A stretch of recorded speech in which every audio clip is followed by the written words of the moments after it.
On this episode of Star Trek Universe, we are talking about the first two episodes of the controversial before it has even aired Starfleet Academy, right after these words from our mystery sponsors.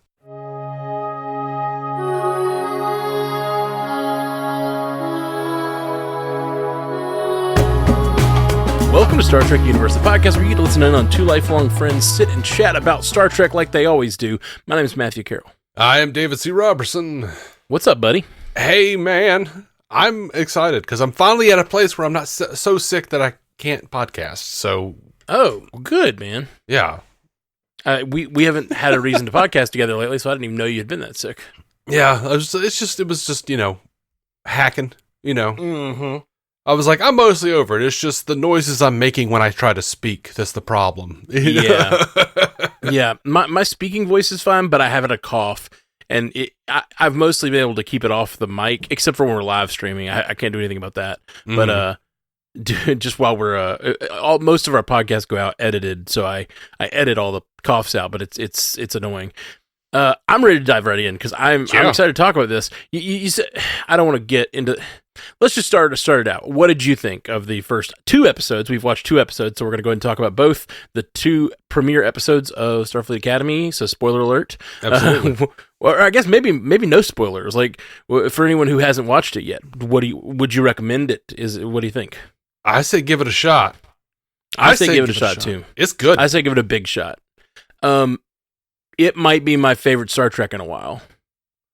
I really, really like it a lot. Yeah, me too. So far, it is charming as hell. It's charming as hell. All the teenage stuff is all character stuff, and it is not the plot.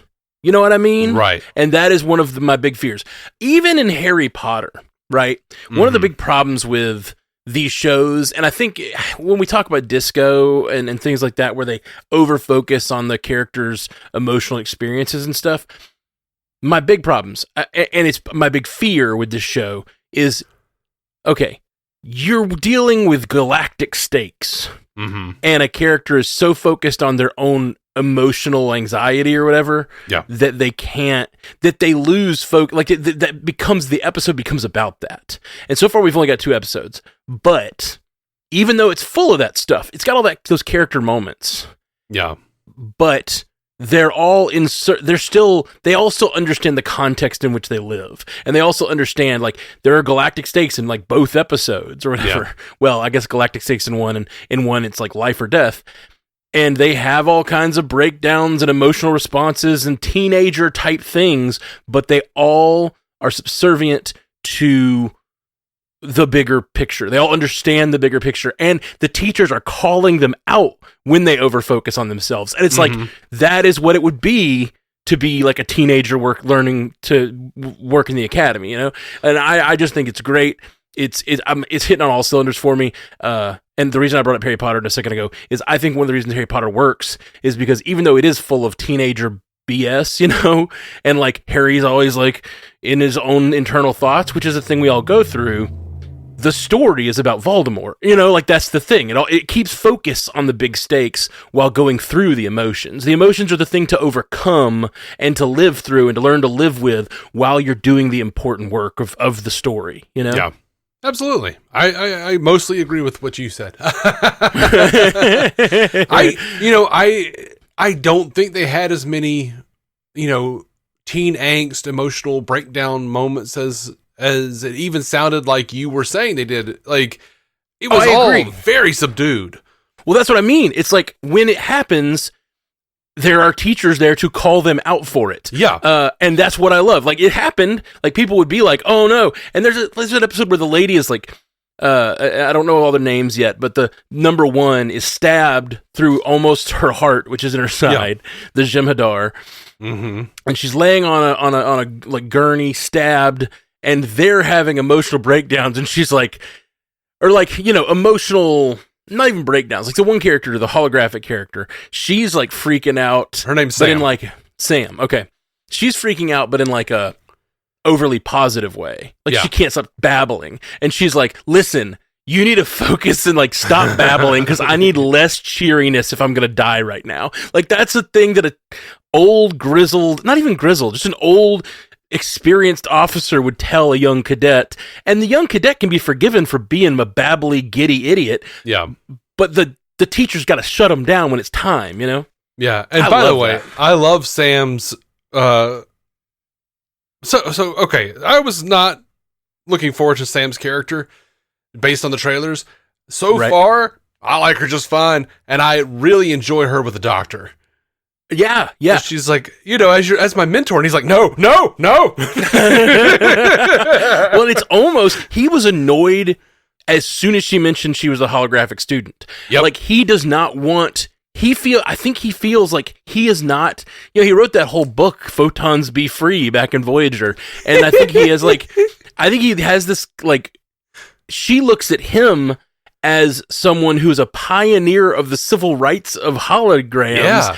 And he looks at her as a 4-week-old that doesn't have the complex programming he has and can't like fathom the like complex creature that he has become, like he doesn't, he finds her annoying the way that they used to find him annoying. And I think that's a really great thing to put in there. And I love that all of that is juxtaposed against him being actively annoyed that none of the students give any kinds of craps about all the things he's interested in and trying to do. And here comes this one character who is like, I love you and everything you are, and please mentor me. And he's just like, oh, Christ, no.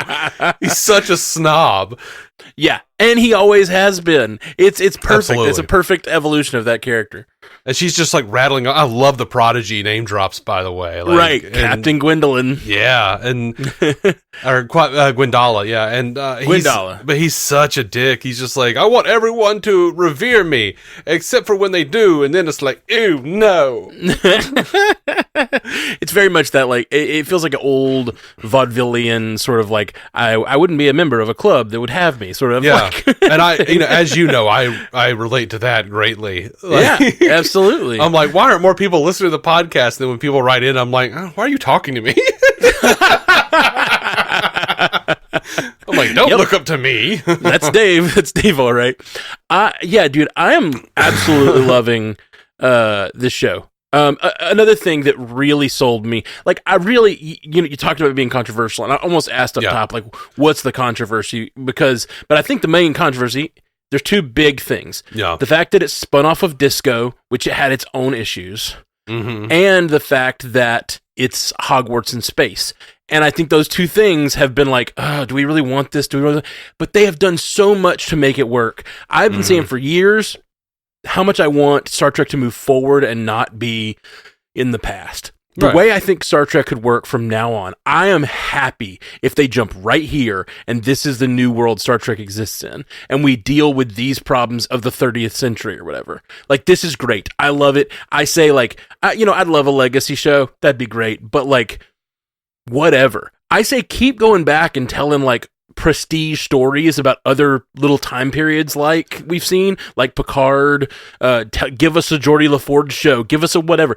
Give us the Captain Archer show. Do all that stuff. But have it be limited series. Have it be prestige. Have it be really well done. And then the new stories telling the story of the universe could go from here. And I would be so happy. I just love thinking about I love hearing where all the different planets are. That second episode about Betazoid, I loved hearing the different ways that the different sectors responded to the burn and this protectionism of Betazoid, and that's going to be an ongoing thing, I think. And I just think it's such a cool, like, I get to actually think about the politics of the universe and not know what's coming. And that is freaking awesome.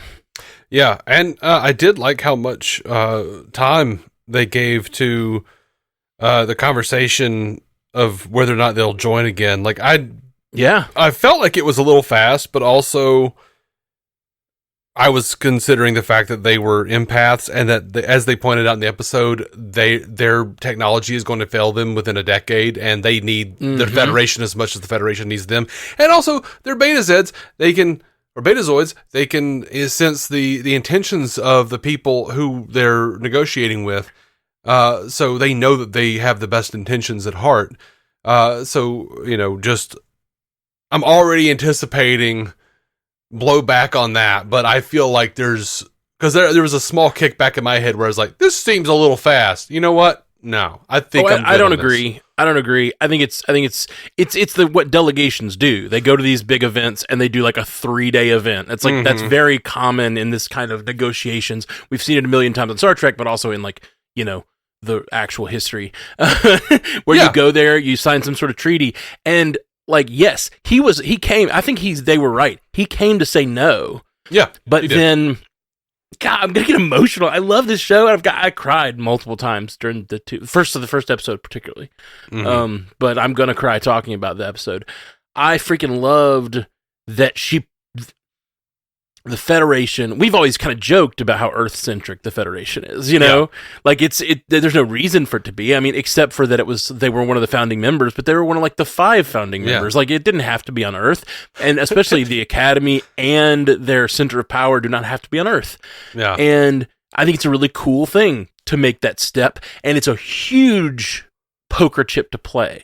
Like they can only play it once, and they are playing it for Betazoid, and that shows Betazoid how important it is. And like, I was actually like, I love that move, and I don't know why it's making me emotional to think about it. It's just the openness of the Federation to doing something so big. Yeah, the importance they're putting on this relationship with Betazoid is just cool. I mean, the president of Betazoid learned ALS. It's a big swing, man. You got to respect it. Like, yeah. You gotta respect it. I guess that's just that's like a Federation standard now. I guess dude, that it annoyed the shit out of me. Doesn't really bother me. I can headcanon. It's been 10,000. What is it? 1,000 years? 1,300 years since now. Yeah. And they had like 1,000 years to spread ALS as the Federation standard. Sign language. My head canon for it, though it bugs me. My head canon for it is, you know, how we as Americans will talk to people from other lands, and they know a surprising amount of American. English, not even just English, but like just the slang and the pop culture. Yeah, and, for sure. You know, so, you know, you've got these Beta-Zeds or Betazoids who are trapped behind this wall, but they have all this information from all this culture hundreds of years ago. And maybe they look up to the Federation, especially the kids. That's why we've got, you know, the guy in the dorm room going, bruh, dude, I love to see it, bruh. I hated it. I loved that. I hated it. I don't know why. I feel like I should be annoyed by those two bros at the end, and I'm not at all. I think it was just to taste enough, and like, there's different levels of broness. There's like the bro, who's I'm forgetting his name, the original roommate. He's still in there. It's I know. Raimi. He's in there. Raimi. Okay. No, that's not right. Is it? Anyway. Okay. It is. That's the guy who went out outside the ship or whatever? Yep, that was him. Raimi. Okay. Reymi. I had a name in my head of something different. So like Raimi is like definitely more in line with what the brother is like, and like he's sort of bro, but he's also a Starfleet guy. He's already made connections with Caleb, and like when Caleb starts making his bed, he stops to go help Caleb, and the guy's still sitting over there like working out and talking about trophies, like not even I just like that there's 3 different characters in the room, you know, and like the one is being this super annoying bro guy, and the other's kind of in the middle, and then there's Caleb doing his thing. Yeah, it's just the contemporary language that I don't like. I don't like it anywhere. Like the love to see it, you know, anything like that. Like they use a ton of that. The whole episodes are dripping. With comment, and like, I hate all nowadays of that. term. Yeah, I don't mind it. I just don't mind it. I understand why it's there. It's it dates. It helps. It'll be dated in 2 or 3 years. Sure, but if it helps, just say it's the universal translator translating it to our time. That's funny, and I did think about that. I thought that was a funny explanation, but it just bugs me. I very much think that, you know, they should be a little bit more formal. It's hard to do, but yeah, I feel like it's impossible to do with this kind of show specifically. I mean, yes, when you're on a starship, everyone's a little more formal because they're all officers, and I feel like they do that. Yeah. They do. Yeah. Like I think the adults on the show were pretty formal. Yeah, absolutely. But these are kids, and they're using slang. Unfortunately, they are going to use slang from now because they're not Firefly or. And it's hard because that other show that used what's the show the show with the spaceship that's going far, the Cylons. Oh, Battlestar Galactica. Battlestar. They had their own. Yeah. Frick. What did they say? Frack. Yeah. Yeah. See, I was thinking about Batman Beyond, that's set in the future, and like all the teenagers are like, slag it. Yeah. And I'm like, none of this sounds good. Right. So that's the choices you've got. If you're going to set a bunch of teenagers, you got to give them their own version, or you just got to use modern day. And I think this is the move, personally. Yeah, I don't know. I don't know what the move is. If you make them all like, it's going to sound wooden if they're all, trying to be formal and they're teenagers. Yeah. Which they're not exactly teenagers, young adults or whatever. Keep saying teenagers. Yeah, but I don't want it to be like what a lot of Star Trek fans try to sound like. Like if you listen to a lot of Star Trek podcasts, you'll hear these people who are trying to be very intellectual, and they are they're trying really hard to sound super fucking formal, and I just Is that not what we're doing? I didn't think we were doing that. This is my best attempt. You know what that reminds me of? Chris Farley in Almost Heroes, where he's talking about polishing the pewter, and like fucking Chandler, whatever his name was, Matthew Perry, was like, must you reduce everything to its basest terms? And he's like, I thought I was cleaning it up pretty nice for you. Yeah. Exactly. That's been this whole podcast for me. Yeah. No, I'm with you. It's a show about 1,000 years in the future. There's no like winning. It's gonna be either weird or weird one way or the other, and I'm happy with this. That's true. I mean, after all, as much as I love the original series, I can't explain why they all went to like a 1950s, play patter in universe.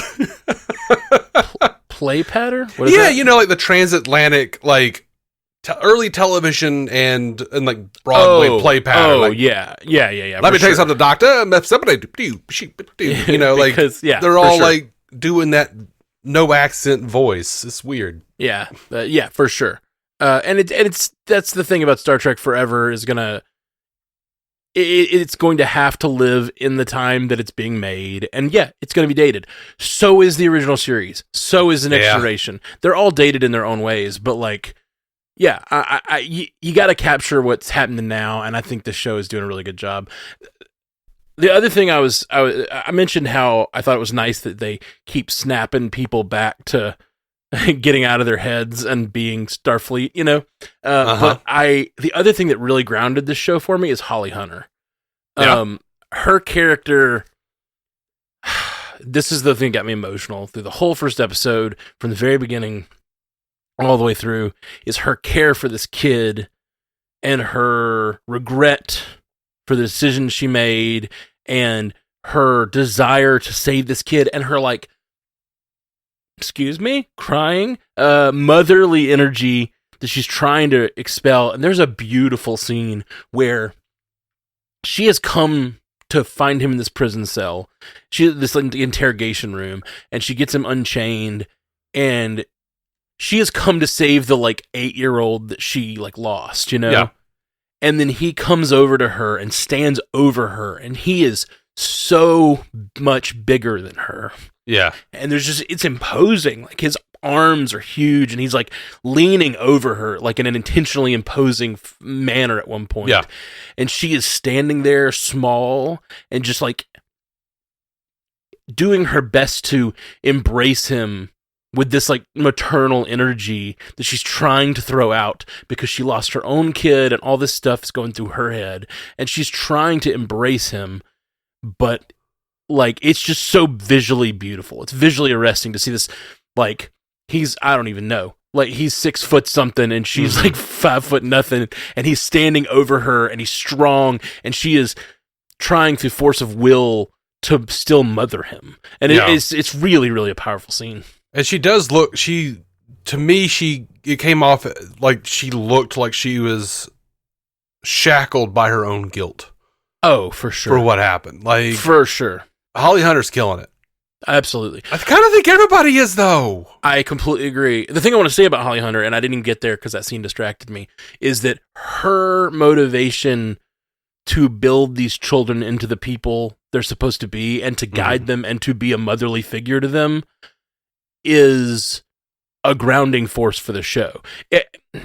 I'm going to keep comparing this to Harry Potter forever, but it reminds me of, like a Dumbledore, who's this character who, like... I've never seen it. I don't know. Oh, you've never seen or read it? I didn't know that. Interesting. I know.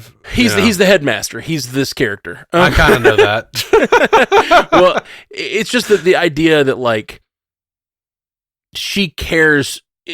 the care for the kids, the care for what they're going through, their emotional baggage, their bullshit, could be really annoying in a show like this. And another reason it's not is because the reason you care is because you see them through Holly Hunter's eyes. You know what I mean? Yeah, you see that they're like, oh, they're kids, they're going through it, and it's her job to try to guide them to be the people they're supposed to be. You know what I mean? And I just think that seeing them through her eyes makes their flights of childhood, I keep saying childhood, they're like young adults, their flights of youth, a lot more forgivable somehow. And I think that's an important thing to note, though, that they are adults, but also, like, the show, I feel like equally, so far at the very least, has almost equally dealt with the adults of the show, and specifically Holly Hunter, and with some nice little spotlight moments for the Doctor and for number one Reno, Vance, yes, absolutely Vance, and a lot of the critique or a lot of the stuff that I'm seeing from Star Trek fans around our age or older is I'm 50 years old, I'm 40 years old, I don't have any interest in watching a bunch of kids like going through teenage angst. It's not what the fucking show is, y'all. Yeah, exactly. There's so much more to it, and it's not even that. Like, it's not CW Star Trek. CW sucks. I do DC on Screen. We covered CW for fucking years. It is not that. Like, well, and I think a lot of people were expecting that and worried about that. I definitely was, but it's not that. It's so good. It's not that at all. Beautiful cinematography. Absolutely. Gorgeous CGI effects. Much better dialogue than anything I heard on CW, for the most part. Yeah, that Rock Talk ancestor looked great. They're a whole species. I know, I just don't know anybody else but Rock Talk, and I don't remember their species name. Yeah, I can't remember either. But I know Peter David created them, and I really hope that they gave Peter David's widow some good money for it. Yeah, absolutely. I like that. I like that there's just a random Rock Talk type character walking around. It's so lovingly treating all this Star Trek canon, and of course, almost every room they walk into is named after a different person from Star Trek canon, which was nice. Did you notice Admiral Harry Kim? I did notice Admiral Harry Kim. Was he an admiral in the last episode or a captain in the last episode? He wasn't anybody. He never. I don't think he ever got past Ensign. No. In the last episode, they do the time jump. Oh, right. To the before she time travels, and he is a more decorated, like a higher up officer. But I can't remember if it was admiral already. I think he was only a captain in that episode. So this confirms he made it to admiral, which is great. Yeah. I saw somebody online pointed out, like, it would be really funny if they actually bring Admiral Kim and it's just a totally different guy. Brickar, by the way, is the name of Rock Talk species. Brickar, okay. Yeah. So I did see Captain Uhura on the board. Yep. We talked about we heard about Captain Gwendala. Any other like nice nods you heard? There's a lot in there. I think maybe it was an Admiral Nog. Oh, really? That's yeah, fun. I think, or maybe a captain. I don't know exactly what it was. I didn't. I know we're always talking about not making the universe smaller and stuff, but it is funny to just like make, because there can't be that many admirals in Starfleet. Like you got to have a certain like, yeah, and like the main characters all make it to admiral. You know, like even Nog and Kim, like lower level characters. We knew about them. They're going to be an admiral at some point. Yeah. Well, I mean, you could be something in rank and not be in charge of like a whole ass ship or whatever. Yeah. A fleet. But hey, Uhura was a captain. That's what she was when she retired in Star Trek 6. Oh, I didn't remember that. That's great. Yep. I mean, she was still like the, chief communication officer on board the Enterprise, but her rank was captain. Scotty's rank was captain. Like everybody had like ranked up. Oh, I didn't realize that. Yeah. That's interesting. It's been a long time since I've seen that. All right. So what else? Oh, I just really liked it, man. I don't know what else to say. Oh, we haven't spoken at all about Paul Giamatti. What'd you think of him as the sort of season villain? I think he's going to come back. I it's going to go back to my complaint, but while I thought he was fun, I also kind of reminded me of his villain from Shoot 'Em Up. Totally. 100%. I'm like, why is a half Klingon, half Tellarite like rattling French at people? But yeah, okay. And I liked it because it was kind of awkward. Like his whole thing about if time folds back on itself like an origami chicken. This moment is that chicken. Like it's just so stupid. Yeah. I like it though. I think it's really stupid. Yeah. I thought he was fun and menacing, and I loved his line where he was like, "Let your hatred keep you warm keep you warm at night while their boot is on your neck," or whatever. Mm-hmm. Like, loved that. Me too. Just for the one scene she was in, Tatiana Maslany was great. She brought it so hard, and like I knew she would. I love her, and it got me crying through the whole thing, and it made me really emotionally connect to Caleb. And to her, and it just made me want more of her. I really hope that wherever she is, they find her and she gets to stay out of jail, and we get to have her in the show a little bit. And as you know, I'm a sucker. I am a fan. Service me. I love the new 60th opening where it's like the original Enterprise, and they're morphing into different ships throughout the franchise. I loved it. Beautiful, absolutely beautiful. I loved it. And they got me with the right, the boing, the ship noises and the music, and they got me into the Star Trek spirit. I'll say it. I was a little annoyed when Caleb looks up and goes, "That thing is taking us to the school." Do you not know what a ship is? Like, you've been on the run on ships. Oh, yeah. I don't know. That was a little weird. I think he was just saying because it was like it was a different class of ship that he'd seen. I think is the implication. I think it's a weird looking ship because it is. I love that it's intended to dock as the ship is the also the school. I think that's really, really cool. Mm-hmm. So far, this might be a running bit on our show. Of the two episodes, my favorite Colbert moment is saying that the commissary is open because sometimes hunger is the greatest enemy of all. I did like you have 7 minutes to get your next caffeine fix. I like that too.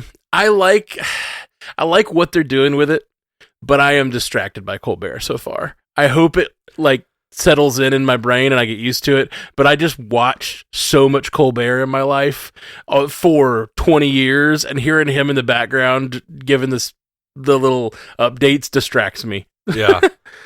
I'm loving it, and I'm adoring hearing him and everything that he's saying. Like I back it up and listen to it again.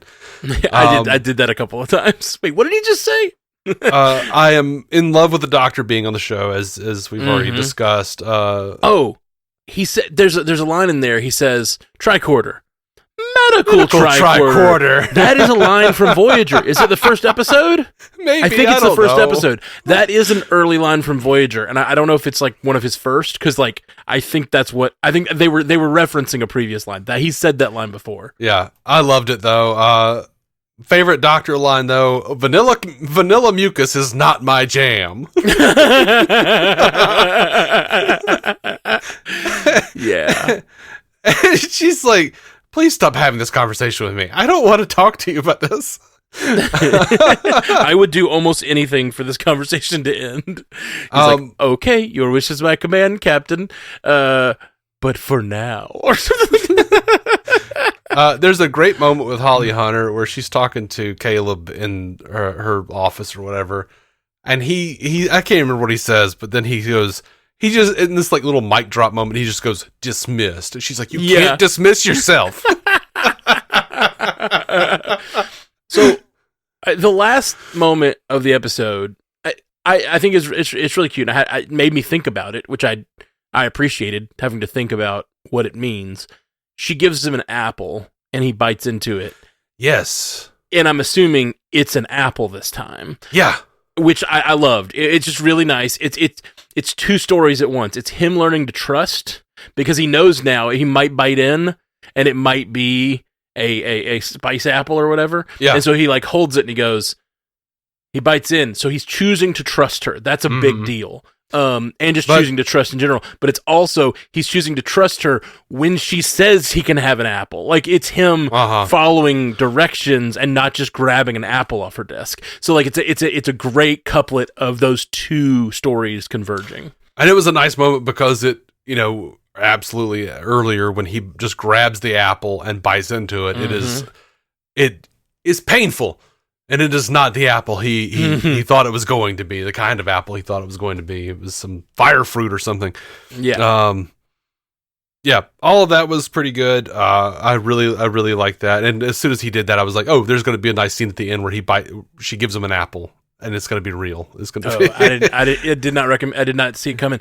One weird thing, when he threw the apple away, the one he tosses into the bin, it did not. It didn't follow the right line of course when it cut.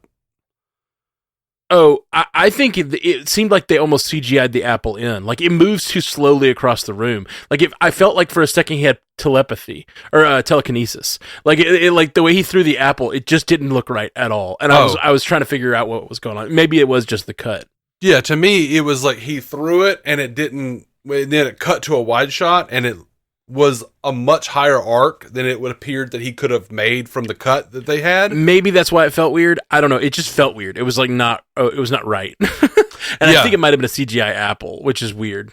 It may have been. Well, they had, the little tractor thing, you suck it in. So I think that might have been why. Like maybe he tossed it and then they cut away to a CGI apple and it did not match. And it seemed like it was going at a slower trajectory than the original apple.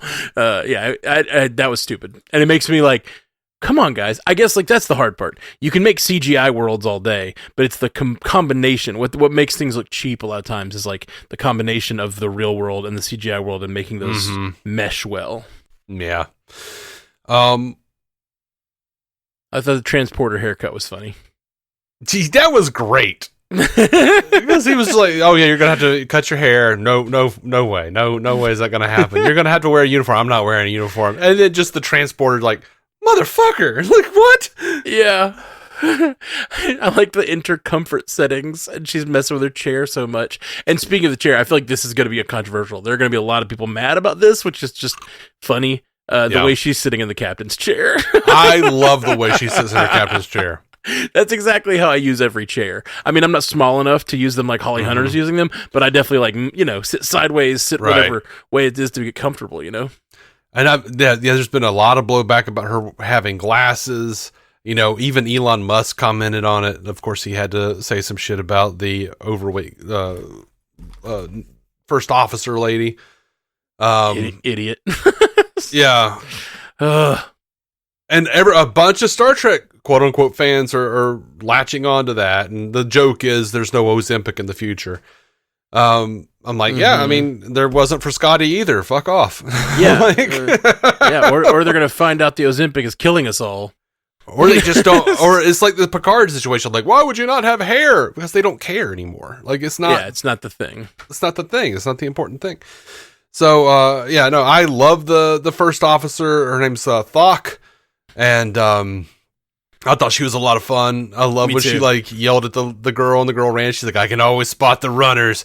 And one of my favorite, I like that line a lot. in the second episode, one of my favorite bits was she's like, one-on-one, our best, their best, to the death. And Reno's like, what's wrong with you?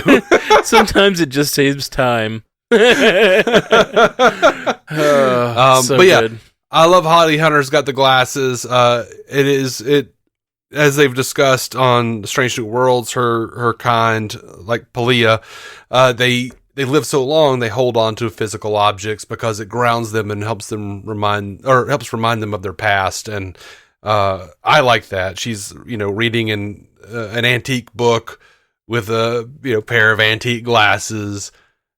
We've seen some of her quarters. She's got old stuff, antique. It's not like a clutterfuck like Palia's quarters, right? But she also, they said you have impressive library, actual books. Yeah. And in that time, I'm sure that's not really a thing, really. Yeah. So I love that, and I did enjoy very much the Doctor discussing, or almost. I don't know the word. The way he just performed, discussing how if you got the mucus on you, you'd have to spend the holidays with the mucus's parents. Yeah, dude, they really let him and Tignataro both got a lot of really funny lines, and they really let him live in those funny lines. He had that whole thing with the mucus, both that scene and the one where he's in the turbo lift. Also, turbo lift, peanut hamper. It's not peanut hamper, but it looks like peanut hamper. Yeah, the little device, the little floating drone. Oh, no, Peanut Hamper was a different thing. These are the dots from Voyager. I mean, really? Not Voyager, Discovery. Yeah. No. I didn't Peanut Hamper. I didn't see Peanut Hamper. Oh, it's all over the place. It's in like 3 or 4 scenes. And the one that's most noticeable is when the Doctor is chasing her around the turbo lift, and they're sitting in the chairs. And he keeps getting up and moving to be with her, and then she keeps getting up and moving. Every time she moves, there's a peanut hamper in the chair, and it keeps moving too. The peanut hamper keeps moving out of the way of the captain, so she can get down. Didn't even notice it. It's not actually peanut hamper, but it's one of those drones, and it's like I said, it's in 3 or 4 scenes. Okay, well, I'll go back and look at that. I didn't notice that. I thought it was like one of those dots. No, there was one of those too. They had the little drones that were flying around, but I didn't think they were like exactly outside, which have a personality now. Apparently, like it was laughing at that one fucker was just laughing Caleb, his dick off, and he's like, "Get out of here!" That's silly. It is silly. It was annoying. I didn't like that one. I didn't like that part. Well, I don't mind it as long as it's embraced and we updated them. They have AI now, just like the Doctor was originally, just a Doctor hologram, but they gave him a personality because it made him work better with humans, and now they've done that with the dots. Sure. I love Sato Atrium. I love the Kirk Pavilion. I love, all that crap. Yeah. Boothby Park. Oh, dude, I teared up. Oh, I love it. I teared up at Boothby Park. Yeah. Yeah. I actually I really enjoyed the zipper gag. Like, while they're having these very serious conversations about joining the Federation, Caleb is just angrily zipping his jacket. It's so silly. And just spite people. Dude, I shouldn't like it. You talked about hating the bros, but Raimi, and the reason I couldn't remember, I thought it was the wrong name. I was trying to think of Darum. I remembered the name Darum in my head. I'm saying Raimi, but it's Darum Raimi. Yeah.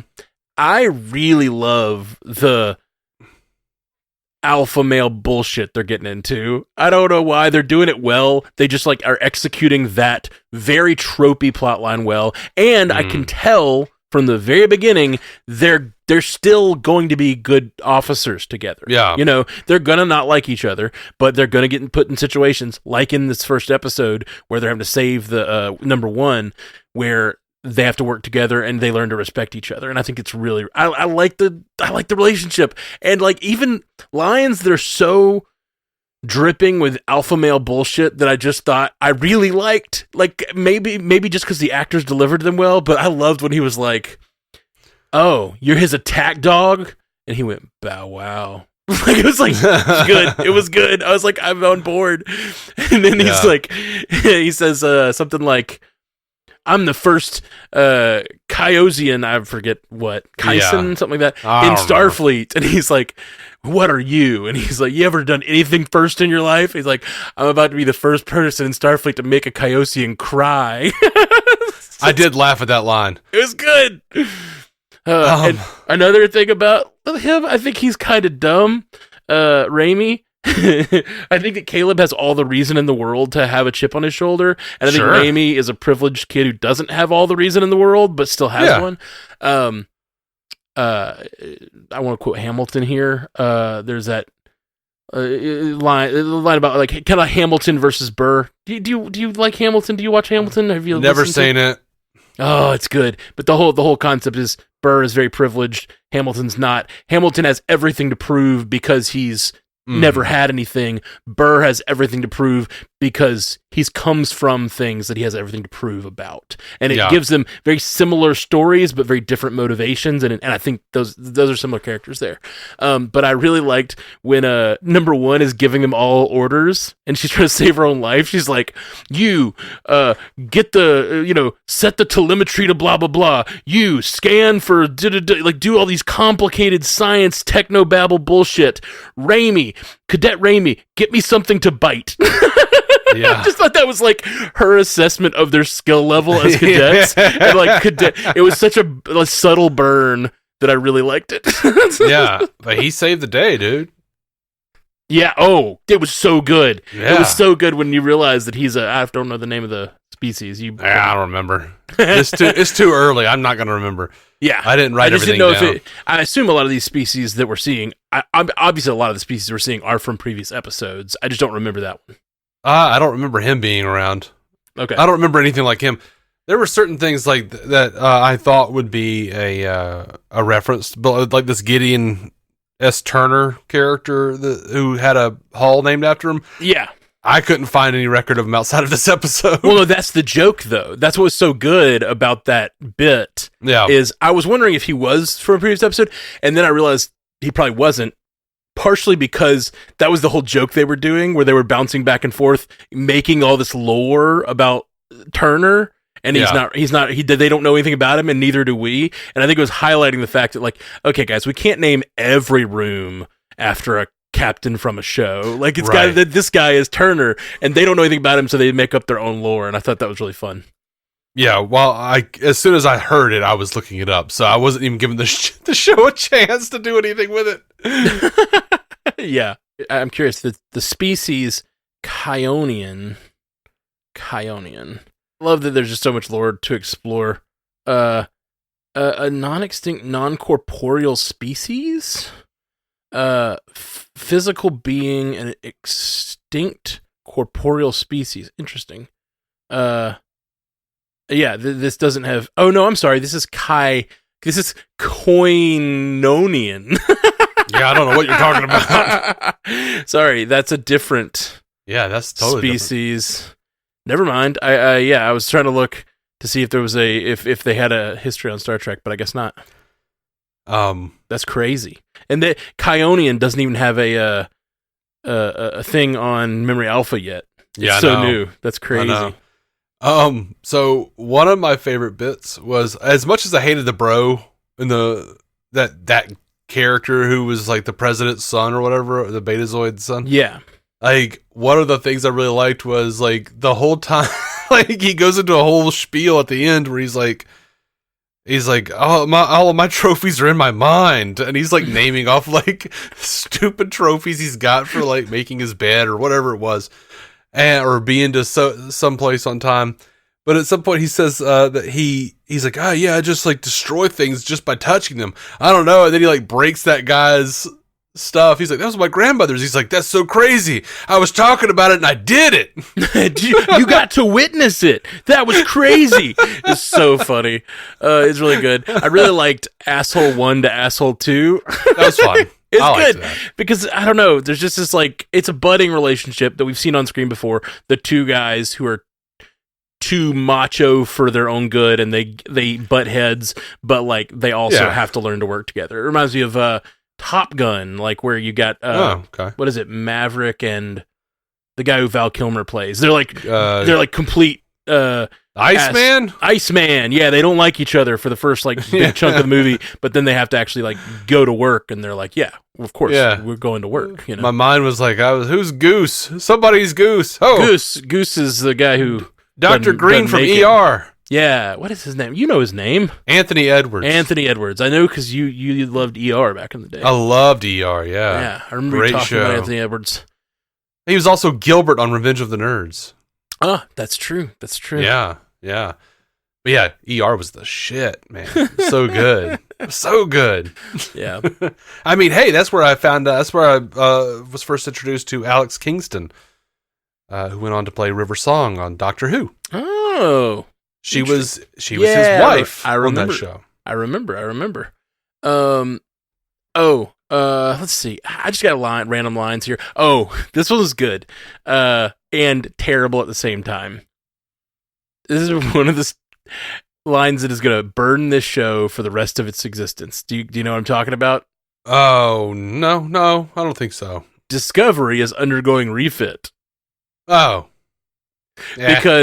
Because of its godlike teleportation powers, they are going to, for the entirety of this show, they're going to have to explain why it can't be there every week. Every time they're in an intense situation and they can contact Starfleet, either the communications are going to have to be down, or Disco is not going to be available. Right. You know, it's just never, because it can go anywhere in the open galaxy.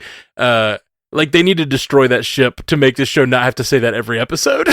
Yeah, you're right. Shit. Hopefully they won't like, you know, there are so many fucking things throughout the universe. They don't have to like I hope they understand they don't have to explain that every week. Sure. Like this particular situation, which is a common one on Star Trek, which is like you're in a battle and you're calling for reinforcements, and that happens all the time where you have to say the closest ship is this far away. That's like that's something that happens 4 times a season, I feel like, on every Star Trek show. Forever. Forever. And it always will. And Disco breaks that rule completely because it can just pop up in anywhere. So you have to be like, they'll have to nerf that ship, or they're gonna have to explain it, or we're gonna get annoyed when they don't explain it. That's the thing, though, is that's been a franchise long problem, like we just said. Yeah. But what the fans do is like on the show, when they're like, we're the only ship in range. Like, oh man, why is the Enterprise the only ship that's ever in range? And then like any other show, they're like, where's the fucking Enterprise? This seems like a big enough threat. I'm like, you know how many fucking galactic threats happen on a weekly basis in Star Trek? Yeah. All these ships, it's not that like all the ships of the fleet are just useless and the Enterprise is the only fucking one. It's that they're all dealing with shit all the time. They've all got other stuff to do. It's the same thing we talk about all the time on the MCU cast, where it's like, hey, there's a Earth-ending threat. Why don't you call Captain America? You know, like, you got his number. We saw it in your phone in Avengers whatever. Let's see. I really liked the line, "Don't make me pure of heart," early on when Vance is trying to convince Holly Hunter to be to come help, and he's explaining her actions, and he's like, you quit because you couldn't stand the way the Federation made you blah, blah, blah, blah, and you had to show everyone that it was important. And she's like, don't make me pure of heart, because she is punishing herself. Like you said, she's chained with the guilt. And I just, that line, don't make me pure of heart, was so good. It's like, no, I wanna live in this guilt still. Don't make me pure of heart. Yeah. Don't narrativize this in a way that I'm the hero. I am not the hero. I just thought that was cool. I also really love the bit where she was like, don't say it. And he goes, you're a teacher. And she's like, you said it. Like, that was good. That was really good. One line about that whole opening that I hated. Oh, okay. When she's giving her big speech on the bridge, her about like welcoming everybody. And she said, I couldn't have imagined being here 24 hours ago. Really? That was 24 hours? Vance approached you to be the captain and head of the academy 24 hours before the launch?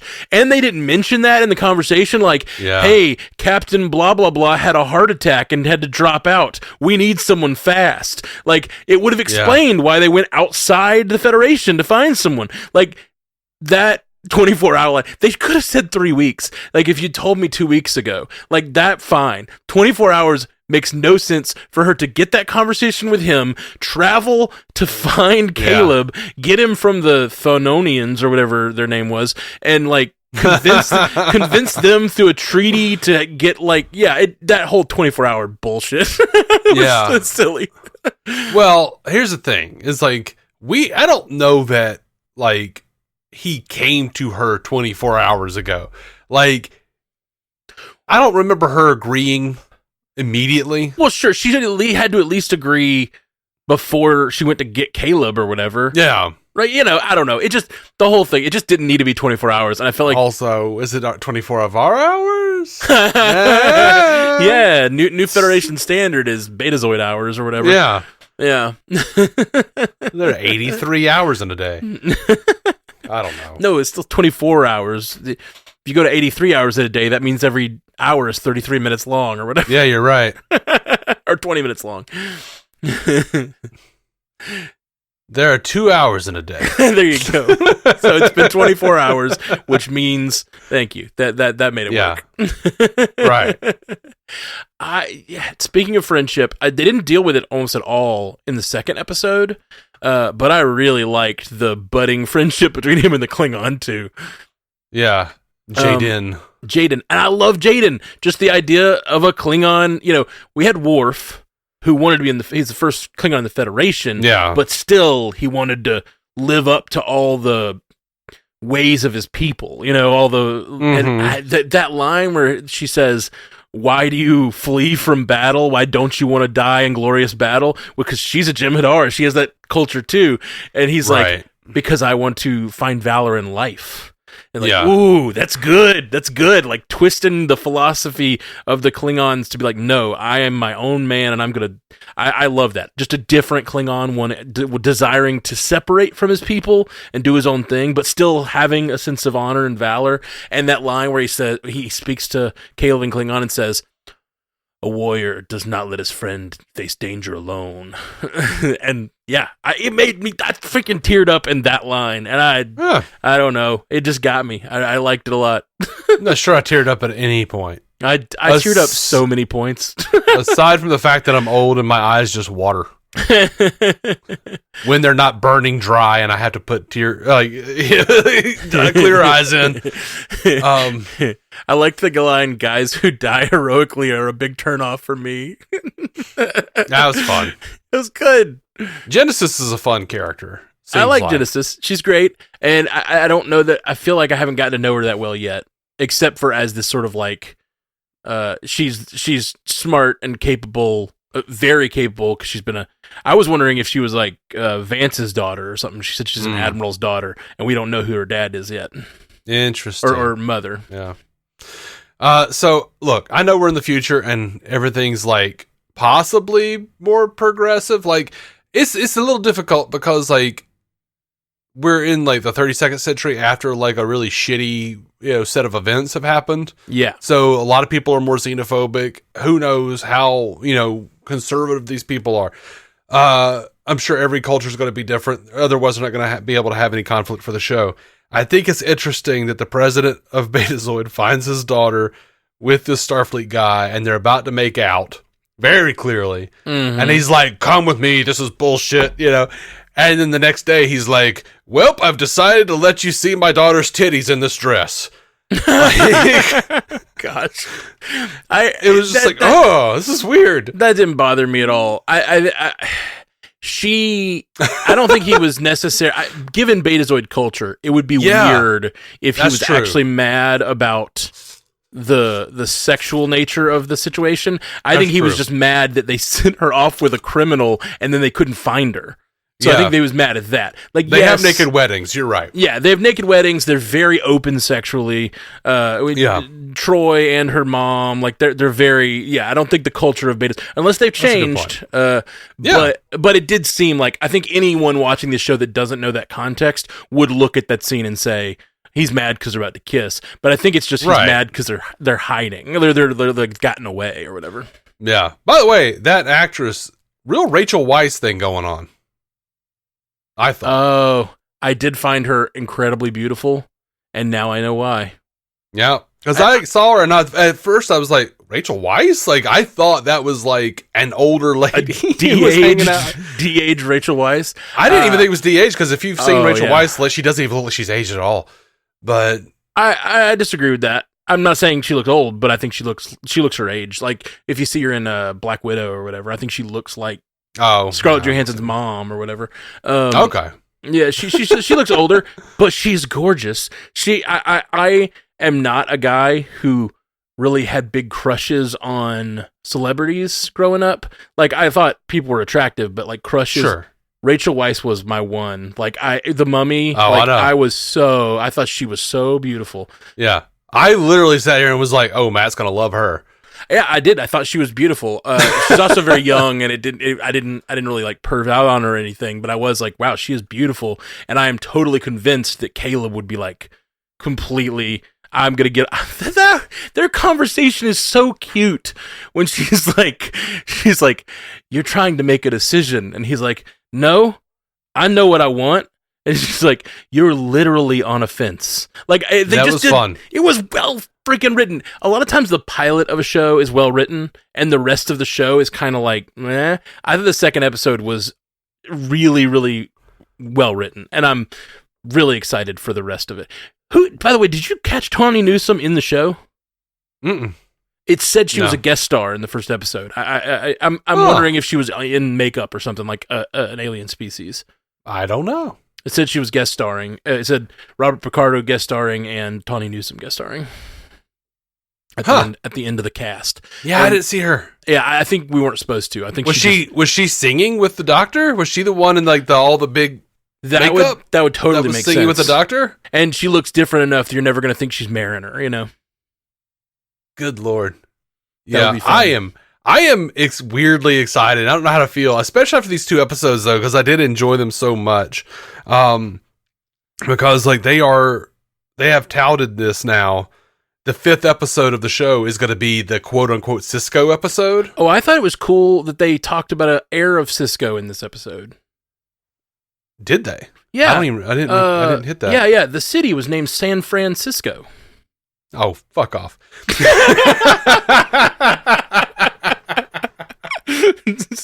Sorry. But no, the 5th episode is going to be the Cisco episode. It is written by Tawny Newsome.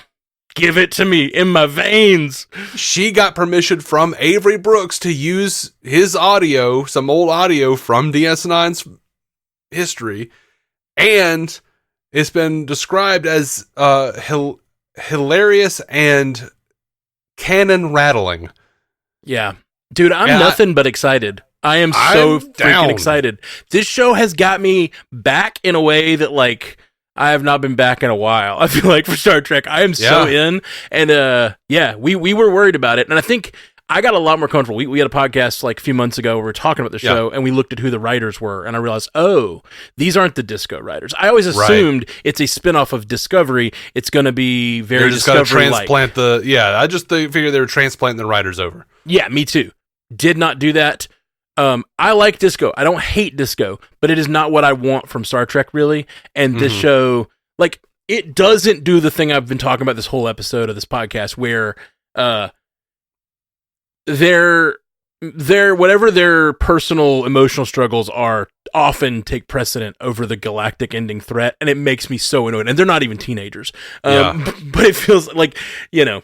I think that's one of the reasons I just like Star Trek so much, is people have their emotions, people experience them, but they don't, they always have a mission. They are Starfleet, you know, and then like, that's our job as humans to like experience your emotions and go through what you go through. And that's important. And it's like a big part of who you are, but it's not your goal, you know, like your goal isn't your emotions necessarily. You can have other things you care about. And I just think this show is doing it in a way that I felt like Discovery didn't do. Yeah. I think there's something, it's interesting the way you and I are, because you say that like you're not as interested in like the interpersonal drama. You want the galactic. I am interested. Oh, you are? I am interested, but it's just that I don't like when people sit there and there's so many points in Discovery. We've talked about it a million times. Sure. Where they are down to the second trying to have some like thing happen, like something's about to blow up and destroy everyone, maybe the galaxy, and they stop to talk about their anxiety. Like, yeah, it's I hate like, that. Dude, no. Like, you can throw it off while you're working, but you stop to have a conversation about your anxiety while you have 60 seconds till the world explodes. Stop that shit. That is bad writing, in my opinion. Right. I agree with that. Yeah. That's what I'm talking about. Okay. Yeah, I agree with you on that. But you know, a lot of fans do have a problem with like that. I'm here for the, you know, the politics. I'm here for and then others are like, I don't want politics in my Star Trek. I don't know what the fuck you've been watching all this time. Yeah. But they're like, oh no, I want to see what's happening galactically. I don't care about all these like this interpersonal drama. I'm almost the opposite. Like I do love all the intergalactic stuff, but I do really like interpersonal stuff. Yeah. It's just like, what drove me nuts about like Star Trek, the original series, and Star Trek, the Next Generation, things that I have grown up on and I loved since I was I don't even remember a time before it. One of the things that drove me nuts was like those characters, you'd have 7 fucking years of Riker looking jealous because Troy is talking to some dude. And I'm like, just fucking wed her. Just like y'all are both like, move past it. Y'all are both like clearly into each other and y'all are both jealous as fuck whenever y'all get with somebody. Just get over this. Yeah, and that's just the nature of that era of television and not having serialized storytelling. But then you get DS9 and man, they went so far they had like guest stars hooking up and shit. Like by the end of it, like we had fully fleshed out storylines. Like people like fell in love and got married and had kids and shit. And you're like, absolutely. Like, but none of that was like at the disservice of the overall story either. 100%. Like that. I never want to say like, I'm a guy who hates action sequences most of the time. Yeah. They're boring.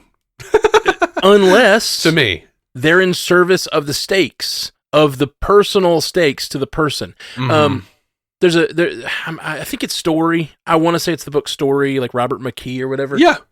I believe it's that. It may be something else. It may be another movie writing book, but there's a concept where you have all of the stakes resolve at once. And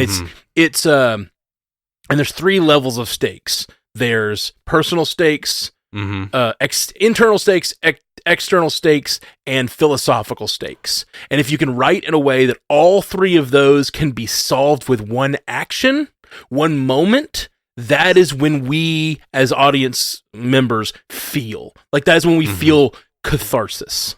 It's freaking Luke Skywalker firing into the Death Star. It's why that explosion feels good, is because it's Luke Skywalker dealing with his internal struggles, the external struggles, and the philosophical struggles of letting go of the technology and trusting the Force. Like there's just these 3 things happening, and you get all 3 at the same time, and it feels like, oh, that explosion feels like my heart is exploding. And that's why that movie is beloved today, is because they were able to pull that off. And like, so I don't care about action sequences, but if an action sequence can pull that off, where like and I'm not saying this show has done that. It hasn't yet. I'm thinking about the action sequences that do exist, which was really only one. I mean, the first episode had a good bit of action with the Paul Giamatti's character, but that one fight scene, it was fine. Did not care. My eyes were like, I was like fading attention during that scene. I actually had to rewind it because I was like, wait, I didn't see him press the button. Because the whole point was he had to press the button to you know, engage the thing. And that was his Luke Skywalker firing moment. And they instead had him like slam his head on the console. And it didn't resolve any like philosophical stakes. It was just external stakes and some internal because he's fighting the guy who took his mother and all this stuff. But the show hasn't done that, so I'm not trying to give that weight to this show. I'm just saying that's when action matters. And so, like, when I talk about caring about action and caring about, like, galactic stakes, that's what I'm talking about. Like, I don't care because they're galactic stakes. I care that the characters are sort of, like, morally consistent and written interestingly, like, where they are more complex creatures than just, I need a boyfriend or whatever, you know, or, like, I need to solve my own emotional damage. Like, that just isn't interesting to me. I like a person who is trying to solve their emotional damage in service to the greater good or the greater bad, for that matter. Like, those are the interesting characters. Yeah, I agree.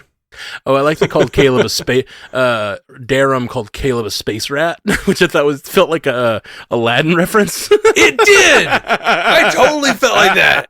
It's really funny you brought up Aladdin because I absolutely, when they said space rat, I went riff raff space rat. I don't buy that.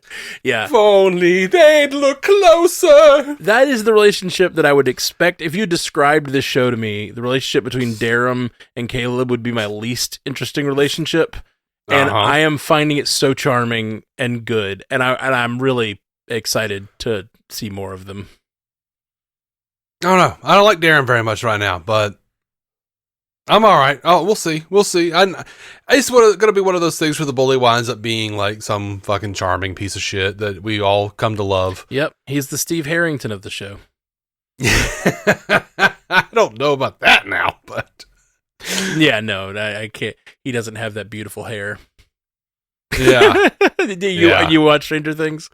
I saw it. Okay, I didn't know. I haven't liked it since season 1, but I watched it. I finished it. I've enjoyed it. I've enjoyed it. It's been okay. It's had its ups and downs, but I've enjoyed it overall. And I enjoyed its upside downs. It's had all those, all those things. But yeah, no, like, I think that's the thing. I think he's the Iceman of the show. He's the guy that we're going to think is an asshole, and he's going to do some valiant stuff later and save Caleb, and it's going to be great, and we're going to love him. Have you heard that they were going to kill Steve Harrington? Yeah. Yeah, and then they just like Joe Curie too much. Yeah. Which I get. I really like, after kind of rewatching a little bit of Stranger Things and then seeing the new season, I was like watching Joe Curie, like, what is he gonna do next? Because that dude is charming as hell. Yeah. So freaking charming. And like his motherly attitude towards the kids, of course. That's the show, and that's the writing, of course, too. But that, and then him just being so charming and charismatic, it makes the show so good. Like, he's one of my favorite characters on the show, for sure. Mm-hmm. I was thinking about him and wondering, like, if it hadn't been for, oh gosh, the guy who played Eddie Munson, becoming Johnny Storm, like, I was thinking, like, it should have been Joe Curie. Like, I could totally see Joe Curie as that kind of, like, Johnny Storm, Spider-Man, sort of like charismatic, quippy character. I think he'd work really well on some sort of superhero thing like that. Yeah, I think so. Anyway, let's see. I got a few more things written down. I said it earlier. I thought they really gave Tig Notaro more to do here than in Disco. I think Tig, like, when she is roasting Caleb, it felt almost like they just like let her go. Like, it didn't feel written. It felt like she wrote those jokes, and it felt very much in her character and like really good. I can't even remember some of the jokes, but I was laughing so hard. We don't offer a class in dedicated sulking. There's a couple more in there that just like got me. Yeah. Really, and her delivery is just so good.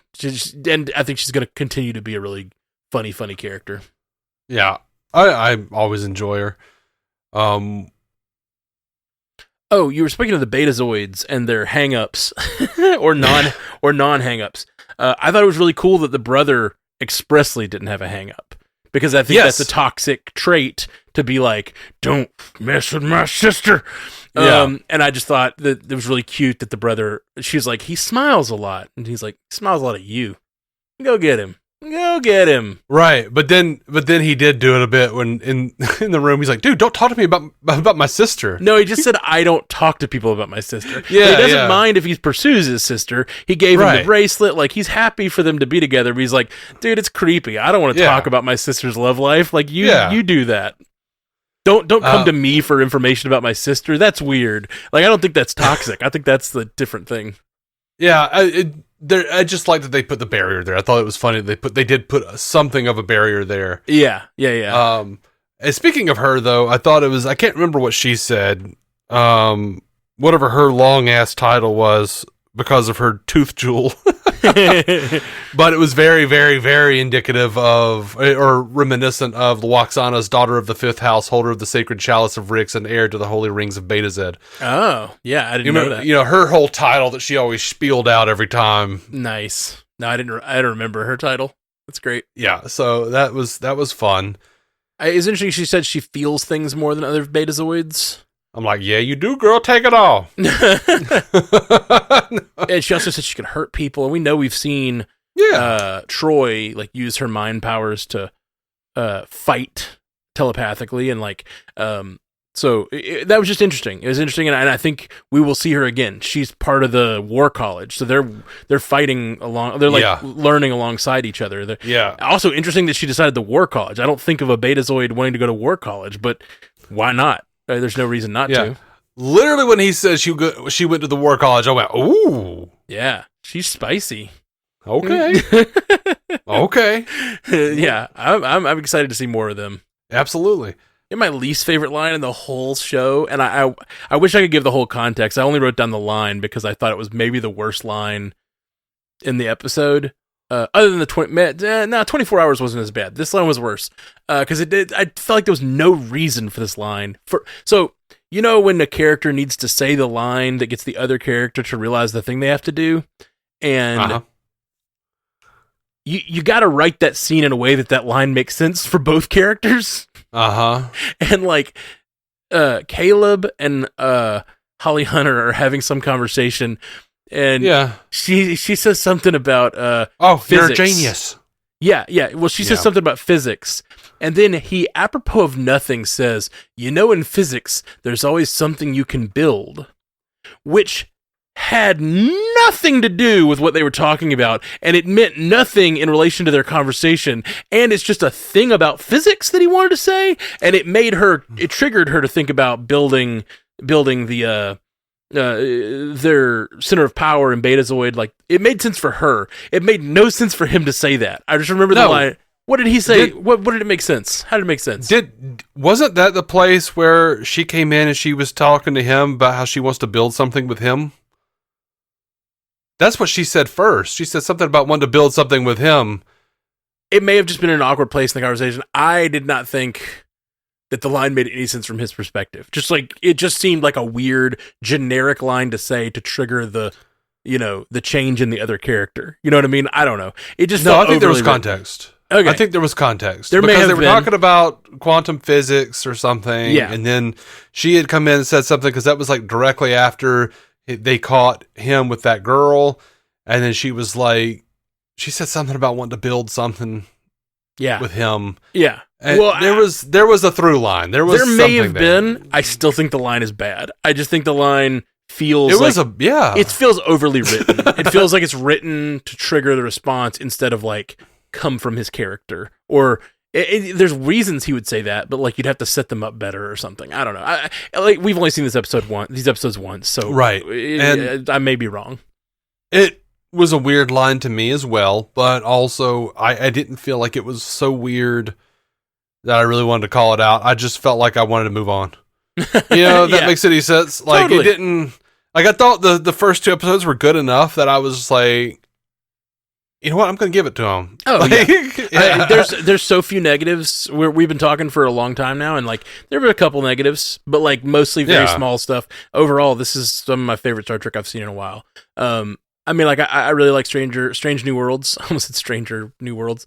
Stranger New Things. I really like Strange New Worlds, but like it's been really hit or miss this last season. Yeah. There was a few real stinkers. And so this got me going and like got me excited for the future of Star Trek. And yeah, I hope this show gets picked up and gets the next season and stuff. I mean, it's already got a second season. They're shooting it. Oh, really? I thought this was I did not know that. Okay, cool. They were shooting it. They were shooting the second season before the merger. Okay, happened. well, good, because at least maybe that'll give them a little more runway to hopefully get to keep making the show. Fingers crossed, man. I mean, if it stays good, Yeah, of course. By the end of the next season, we might be like, Jesus Christ, fucking end it. Yeah. We have some feedback from Stu. Okay, yeah, let's hear. Oh, let me throw one more line out there I liked. I really liked the line that Paul Giamatti said to him when they're in their fight. He says, I see you have some disdain for her or whatever. He says, but not enough to stab her in her sleep. Your mother would be disappointed, lazy bones. I did like that, yeah. Calling him lazy, like not like a betrayal, nothing else. You're just too lazy, you lazy bones, to stab her in her sleep. Yeah, that was good. Great line. All right. Stu says in an email titled "That Name Has No Honor," says, "Hello, Stu. Nice 60th anniversary intro thing, guys. But you're missing something. Where's the HMS Bounty or La Serena? Come to think of it, come on, Stu. Already just coming in with the nitpicks, man." Yeah, that was an intense nitpick there. I know. He said it in all caps, man. He said it in all caps. I gotta imagine there's some sarcasm there. Oh, I would hope. Rehabilitation camp, just like Gene Roddenberry wanted. No, seriously. He initially objected to the measure of a man centering around a trial because, in his words, people who committed crimes would, quote, have their minds made right. Look, man, we try to ignore what Gene said when he was all coked up, you know? Indeed. Plus, there were plenty of trials in the original series. I'm not discounting what Stu says. Absolutely, that's absolutely a thing Roddenberry said, too. He says, you call that a title sequence?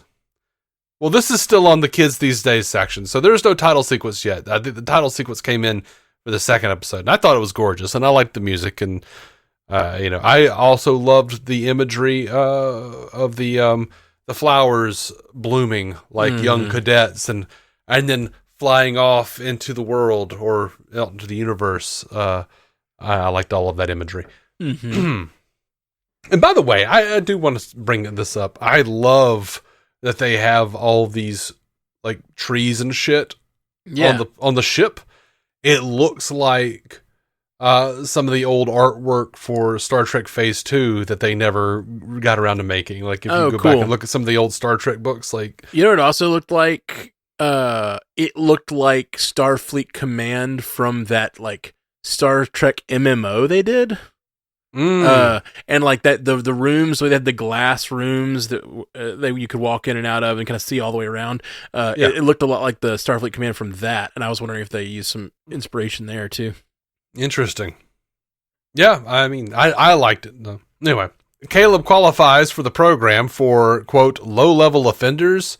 He bit a guy's ear off. I mean, she clearly pulled strings. Yeah, and outside of their jurisdiction. He's not a criminal there. She says, right. Of course, that's later. I'm sure he's not writing this in that context.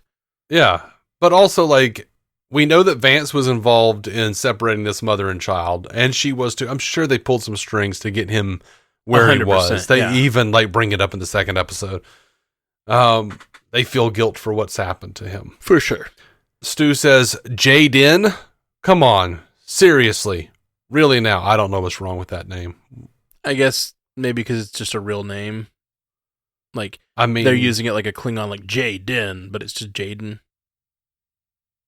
I guess maybe what he's getting at. I don't have a problem with it either. Yeah, I don't. Because because Will Smith's son? I mean, I don't know. He is a Jaden, yeah. Yeah, I mean, that's the only Jaden I know. Yeah, I think me too. No, that's not true. Skylar goes to school with a Jaden. Oh, well, I mean, I don't know from real life, but I don't know why Stu would be. Stu doesn't know your niece's. Well, I'm just saying the name exists. Right. The name exists. Yeah. I'm not, That's all I'm saying. I'm not saying it's just not that Will Smith's son admitted it. Yeah, no. Why does the doctor's treatment cause pain? Did the temporal Cold War erase hypo sprays from the timeline? Also, I think that is a joke from Voyager as well, where like people assume the hypo spray is gonna hurt. And we've seen it in other Star Trek before that, where people like go to hypospray and people go like yeah. Even from the original series, like people will react. Well, I think it probably has to do with. I mean, these days when we get injections, whether they stab us or not is one part of the pain, but the other part of the pain is what they inject. Like some things you can feel because they're different. Thicknesses or whatever, like some things you can feel go into your body and some things you can't. So it also probably just has to do with that. Maybe. I don't know. He says, next he says, Jaden, are you for real? He's going on and on about it. I don't understand. Next up, Admiral Harry Kim up on that wall. Good for him. Though it would be hilarious if it was a completely different guy with the same name. Okay. Same joke you made. All right. Same other personality situation. It wasn't the joke I made. I read it on Reddit. Oh, okay. Sorry, forgot. I saw someone else say it. One of your other people said it. I think you can agree, Matt. I've only got the bandwidth for one personality. My brain can't handle. I don't know, man. One. I only know this one. I mean, that might be why you only have the bandwidth. Right. You got a lot of brain. You got a lot of horsepower up there. It's just distributed. I got a lot of horseshit power. Stu says, I see the universal translators still aren't automatically converting Klingon to English. I think the universal translators understand intention. Mm. So if they're like, oh, motherfucker's just like, he's trying to speak it now. Yeah. I think there's got to be something like that. Because they do obviously use it from time to time for effect. They want to speak it in its original Klingon. Yeah. Like Shakespeare. He says, oh, so they didn't bring back Tilly for this series because they basically made a new back to square one Tilly with Sam.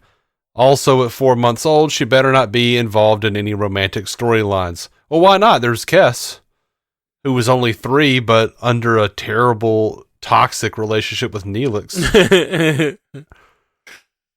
Yeah. Dude, that was the most jarring thing when I started watching Voyager again. I was just like, ugh, Neelix is a fuck. Yeah. A little weird, Neelix. A little weird. Like jealous piece of shit. Like all commanding under his thumb. Like people remember the like latter day Neelix from the other seasons after Kess was gone, where he's just like, "Oh, Mr. Vulcan." Nah, man, he was creepy in those early seasons for sure. Yeah, she's 4 months old, but she's built to have the mind of a 17-year-old. So, she's romantic situations. I think are possible, just like Kess. I think we joke that it's creepy, but I don't think. Because their species only lives 5 years, so they obviously reach I think 9, I think. Okay, but they obviously reach a physical and emotional maturity at a different speed than humans do. Yeah. Absolutely. And I would say the same thing for Sam. Yeah. And I just don't agree. I understand what people are saying about her being Tilly-esque, and I just don't mind Tilly either. Tilly doesn't bother me for the most part. There are times where, any character can be annoying. I don't get annoyed at characters as easy as you do or some other people do. But I just thought that Sam came off a lot more like a Data than a Tilly. Huh. Like she's not cold like Data. She's like an inverse Data. She's like a little too. She's doing all the emotional expression that she's been like programmed with. And that other holograms probably do as well, but she's just not understanding them. Like she's not understanding how to employ certain things. So most of her sort of over the top expressions and stuff just felt like her programming hasn't caught up. She hasn't lived enough life, Right. I didn't feel like Sam was Tilly, but also season 1 of Discovery Tilly is not what Tilly became. For sure. Like, I liked Tilly initially, but it's like the way they used to like lean in sitcoms when you like watch the first episode all of a sudden and you're like, oh shit, Kramer doesn't act like Kramer. Oh, like they haven't found the quirks yet. Like, I feel like they did the same thing with Tilly. By the end of Discovery, Tilly was just kind of not easily tolerated for me. Where it was just like, oh, Jesus, God. Just like, you're supposed to be in a higher position of power and you're still having these hang-ups. You were like, we've had episodes where you got the confidence. Right. You've continually proved yourself. I think there's something to that. We've talked about this ad nauseum with Discovery. Like, there's something to moving forward, but you're still you, and you still have to deal with the same demons over and over sometimes, and deal with learning confidence in one context, and then deal with learning confidence in another context, and it being something that you lack and you have to constantly do. I don't really have a problem with that, but yeah, I don't know. I know Tilly was annoying to some people. Yeah, I felt like, and she wasn't like a deal breaker or anything for me, but I did feel like she veered too closely into caricature for me. Mm-hmm. Well, I think that's less about Tilly to me and her personality, and it's more about Disco and its kind of unyielding ability to focus on like one character. And it has so many characters that have potential and interesting ways they could go. And a lot of them did not get enough focus. But also, a lot of my problem with Tilly is exactly the problem you mentioned earlier that we've discussed, which is like they would like just in the middle of a crisis, all of a sudden Tilly is just completely paralyzed mentally and can't do anything and is just blabbering. Yeah. And you're like, what is happening? Yeah, you're a Starfleet officer. Get it together. I am not seeing that with Sam right now. I don't agree so far that Sam is in... She doesn't remind me of Tilly. She's her own character. Yeah, and she's her own ball of things. Yeah, we'll see how it goes. Stu says, no casualties after all those corridors exploded? Yeah, that's right. They've got safeguards in place. They finally figured out, like, oh yeah, we got to have some safeguards in place in case the corridors explode. It's like 300 years they were letting that shit go. Yeah, indeed. Stu says, Discovery's undergoing a retrofit. Okay. The Discovery crew aren't the Avengers. You don't have to explain why they aren't swooping in to solve every crisis because they're just so damn awesome. Hey, that's the same joke you made. Maybe you and Stu are the same. Maybe we are. Stu says, yay! San Francisco. Star Trek, can you stop glazing Earth for 5 fucking minutes? Well, they did. They did. They glazed Betazoid instead. Yep. And now Stu moves on to Beta Test. He says, I'll be briefer on this one and say this was the weaker of the 2 episodes, being that it kind of embodies all of the CW teen angst stuff that people feared the series would be with the plot about Caleb and the president's daughter. Regardless, I didn't feel that it was CW angst. I can't disagree with Stu more on this. Like, I just hard disagree, Stu. No, you've experienced the way you experienced it, no big deal. But like, not mad at you. But I just think that the it's the thing I was talking about earlier. As soon as I saw the relationship between them, and I knew that it was going to be an episode where they had a relationship and they dealt with relationship issues, and then I thought their relationship issues even made sense. Like, there is trust issues, there are issues with like her being overly protected her whole life and him never having been protected. Like, their issues made sense to me, but it was all in service to them, like, getting a chance to, like, the reason she talks to him, the reason they're talking at all is because he is the most interesting source of information for her, because he's the only person on campus who's not there glazing Starfleet or whatever. Like, he is there with his own issues with Starfleet, and that's what makes their relationship. Again, it's in service to the greater thing. They have their issues, they have the relationship, but it's not they both are still paying attention to their duties, I guess. Yeah. Also, like, romance and some angst is not what made CW bad. Bad dialogue, bad plotting. But, like, there's so many different things that made CW bad, and it wasn't those things. Yeah, but for sure. Whatever. He continues, regardless of whatever Freudian reasons he later apologized for not telling her about his mother, he really had only known her for 5 minutes. You don't trauma dump on someone that quickly. Yeah, I thought that was really an inappropriate thing to be mad about. But it made sense. I'm not saying it didn't. Like, I don't think she was right to be mad about that. And I think it was weird that Caleb apologized later. Yeah. Although, from what he said, he actually was thinking a little bit in his head, like, oh, I can't tell her because she might not help me with my mom. Right. And that was the point. Like, she's empathic. She sensed that.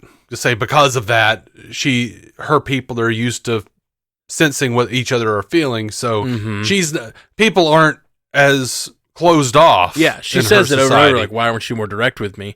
And like, right. She has these trust issues with him because of that. And like, so I think that moment when she responds that way, to me, was more about her having trust issues than it was about him actually doing something wrong. But then he went on to apologize, which meant he was kind of like using her a little bit. But I think he did genuinely like her. Two things can be true at once. So I don't know. I thought it was weird when he apologized. I thought it was totally fair for him to just be like, I just met you. I didn't tell you about my like big trauma because I just didn't yet. Like, we've known each other 2 days. I did tell you.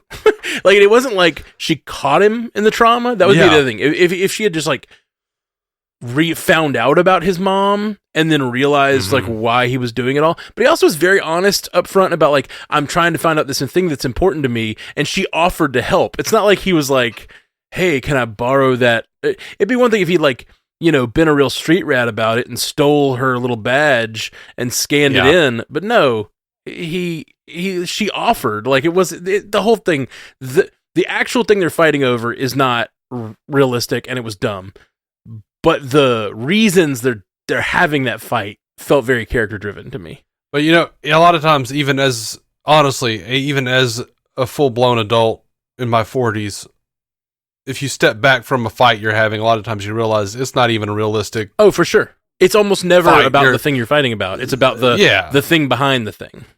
And sometimes you apologize even when you feel like you didn't really do anything wrong because you just want to move forward and you're really apologizing because they felt a certain way, Yeah. Yeah, exactly. But he does reveal that he was thinking that. Anyway, that's sure. I agree with Stu that's not. Like, it didn't make sense for her to be mad about him not telling her about his mom.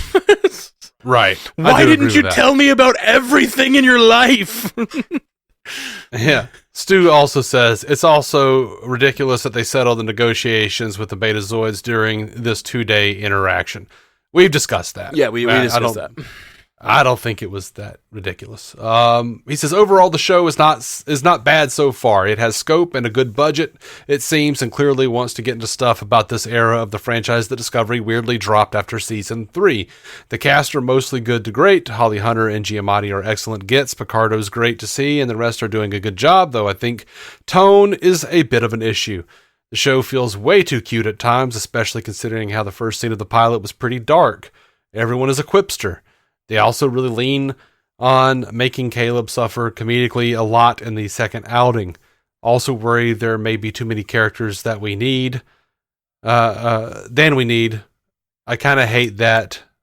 Jaden can't just be a Klingon doctor without people being like, whoa, a Klingon who isn't all about being a warrior? Guys, there are obviously Klingons in STEM and other fields. Who do you think fucking designed and built the ships? Worf's grandpa was a lawyer. Finally, I know I'm a broken record on this subject, but for a show that's taking great effort to have a lot of alien characters, we're still inundated with constant Earth cultural references, including from said aliens. A Klingerite mentioning origami and speaking French. A Betazoid comparing someone to an old-timey prospector. Why can't Betazoid have old prospectors too? A Keonian calling someone bitch. The Federation's seat of government always having been Paris before, which, by the way, fucks over part of the President Archer pitch. Dude, they're not writing it for the pitch they didn't know existed back then, where it could have been on another planet. I'll even assume that the Betazoid president was using American Sign Language. He was. I just wish they'd think the world building through a little more in this regard. Let's see where this goes. I think they've earned that. P.S. Fucking Jaden? All right, Stu. Yeah. I think we've addressed the Keonian calling someone bitch, if not directly, then through a lot of people saying that, it could have been through Universal Translator. Could have been the Universal Translator. Could have been the the fact that the Federation standard and English has become a thing around the entire galaxy because of 1,000-year, or whatever, the 800-year reign of the Federation. Or it could just be they're using language of today because, as we discussed earlier, they got to make one of those two decisions. And I think this is the right one. I'm Kionian bitch. I loved it.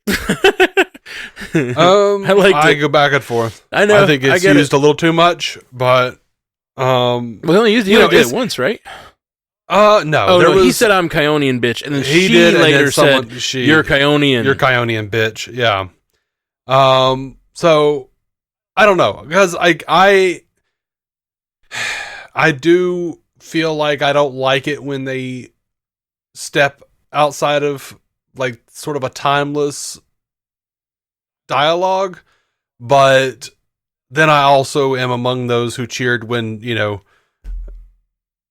Data said, "Oh shit!" in First Contact. Well, and part of the reason you cheer there, I'm with you. Part of the reason you cheer there, or when Spock curses in Star Trek 4, which, by the way, glad what were their names? The two humpback whales and George and Gracie. Yeah, glad George and Gracie got it on and got the humpback whale still existing. Yeah, even though it wasn't a reference necessarily, I felt like it was a reference. It was like, hey, by the way, they're still around. I think it was absolutely a reference. The empathic person goes, "She's pregnant." Oh yeah, I did think about that. Yeah, absolutely. So yeah, I think okay. So I'm sorry, Stu. I don't think it's fair to criticize this show for messing with the canon of a show that has not actually been in any way greenlit. Yeah, I don't think he's. They didn't even know that it was a pitch. I don't think he's criticizing this show. I think he's just maybe being annoyed because he likes the pitch. I don't even really remember that. I remember it being something about the off-world. Mike Sussman pitched the President Archer series. It was going to be set on Earth. Paramount said, we got Starfleet Academy that's also set on Earth. So then he was like, well, fuck, we can put it on another place. We can put it on Babel, from Journey to Babel or whatever. That'd be cool too.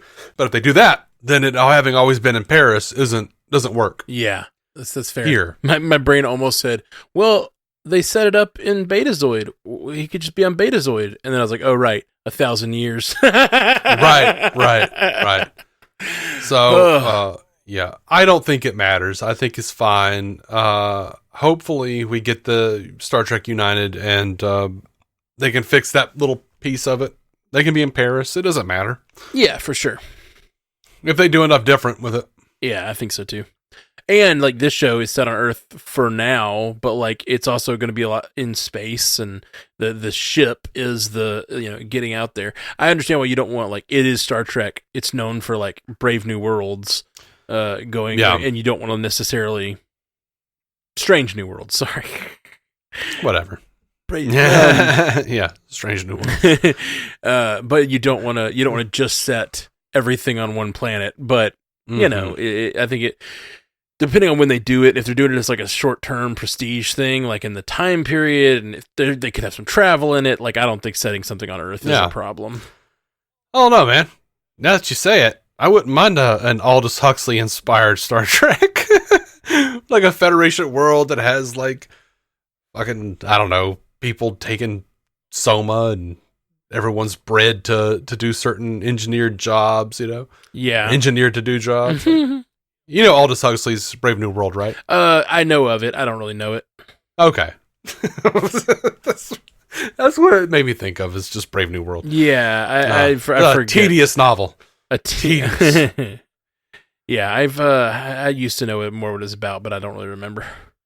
Great concept, but it's just tedious. Gotcha. All right, well, I think we're done, right? I think I'm done. I'm enjoying it. I'm looking forward to more. I don't know. Yeah. I'm sorry if you disagree. But yeah, I'm old enough to remember people shitting on TNG and saying that it wasn't ever going to be as popular as Star Trek. And guess what? It's the most popular one. So fuck y'all couch. Yeah. Well, it's brand new. We like these first 2 episodes a lot. Who knows if we'll like the third? No telling. Like I really was, after loving the first episode this morning, I was like so nervous to watch the second because I was like, I love that first episode, and the second one could be just like complete dreck. I just don't know, and I wasn't. I really like them both. So yeah. Yep. All right. Well, thanks guys for hanging out. We'll be back soon. Check out other shows around. You got DC on screen going on right now? You got something coming up or anything? We have most of a DC on screen in the can that we had to record more on, but I got sick, so that's been sitting there for like since before Christmas. But we're about to get back to it. So okay, gotcha. Yeah, well, check out the Marvel Cinematic Universe podcast and Multiverse News. We're doing those every week, and just having some fun. Got some good content coming out. Excited. Wonder Man starts next week, and that looks really good. I saw a trailer. I didn't understand anything, but I'm so far behind on. Well, it's the thing. It doesn't. So far, we can't tell at all what's going to be about. Like, it supposedly is in the universe, and it's a return of Trevor Slattery, which if you remember that character, I remember him. Yeah. Have you seen Shang-Chi? Yeah. Okay, so you've seen him return in like anyway. So Trevor Slattery is like the acting coach of the main character, which is just weird, and it's just like about an actor inside the MCU making a superhero movie. It seems like I don't know. So it's like it's going to be real meta and kind of circular or something. We don't know what it's going to be about really. They've been sending out texts about like Trevor Slattery acting classes and stuff, and little audio volumes about like Trevor Slattery giving his acting advice, and it's been really funny. Fun. So I'm excited about that. But anyway, we'll be back soon right here on Star Trek. I'm hoping we get to do these every week like this, and keep them coming because I'm excited about the show. Yep. And I, though we haven't, like I said, I've been sick, so I haven't. Me and Effie haven't started on our season 3 of Star Trek: The Original Series. Hopefully, we're going to start doing that, and then just bank a bunch of them and have something new for you every week after Starfleet Academy. Awesome is over. Awesome. Hopefully, that's great, man. Well, peace. Joel on True. Live long and prosper. Thank you for listening to the Star Trek Universe Podcast, a Stranded Panda production. If you'd like to hear more from David C. Robertson, check out the DC On Screen podcast or maladjusted.tv for his web videos. If you'd like to hear more from Matthew Carroll, check out the Marvel Cinematic Universe podcast or listen to his music. Just search for Matthew Carroll anywhere you get music.